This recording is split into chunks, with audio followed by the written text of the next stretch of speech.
French children returning to school this week after the summer break will notice changes to their classroom as a new law comes into effect. From today, all classrooms in France will be required to display both the French and European Union flags. Supporters describe it as an important step forward for French education, but it's not without criticism. Well, for more on this, we're joined by Euronews journalist Alistair Sanford. Morning, Alistair. Morning, Rosie. What are some of these changes that have come into place and why? Well, these changes apply to all schools, public and private, although not universities. Now, anyone who comes to France knows that already French flags are displayed outside public buildings, including schools. Now they're going to be compulsory in the classroom as well. It's the French flag, the European flag as well, and the French national motto, liberty, fraternity, equality. I got that the wrong way around, but you know what I mean. And the words of the national anthem, the Marseillaise. They won't have to put the flag itself up. It's sufficient just to have, for instance, a poster with the symbol of the flag contained within it. And you've got some of those posters. Can we take a look? One or two, yes. Here's a fairly formal example with the Marseillaise and the two flags, the French one and the European one. There's also for younger children in primary school, this is a mock-up of what one of these might look like. Again, we've got the text of the Marseillaise and children with the flags at the bottom. How did this come about? It was the education bill was going through Parliament last winter.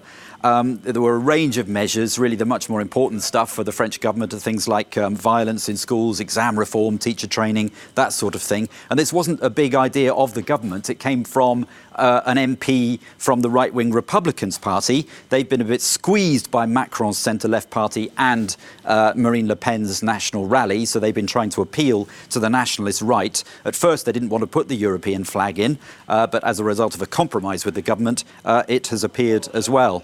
And then now in every single classroom, not just every single school, it has come with criticism. Yes, it caused a bit of a rumpus on the left and amongst Emmanuel Macron's En Marche party as well. In fact, the education minister at first questioned whether it was really necessary. On the left, the France Unbowed party, La France Insoumise, said this represented a drift towards nationalism. And there was one of their MPs said these are schools, not army barracks. Teachers questioned whether they'd be practical. There's no guidance, they said, as to how they were going to explain the context of the Marseillaise, the words of the Marseillaise. Criticism from En Marche MPs as well, because the education minister has been seen as a bit too close to the right wing. But it's an example, really, of how President Macron and his party are still under pressure from the nationalist right. It's obviously designed to reinforce a sense of national identity amongst children, and, important in the context of the Brexit debate, which we've been hearing about earlier, a sense of European identity as well.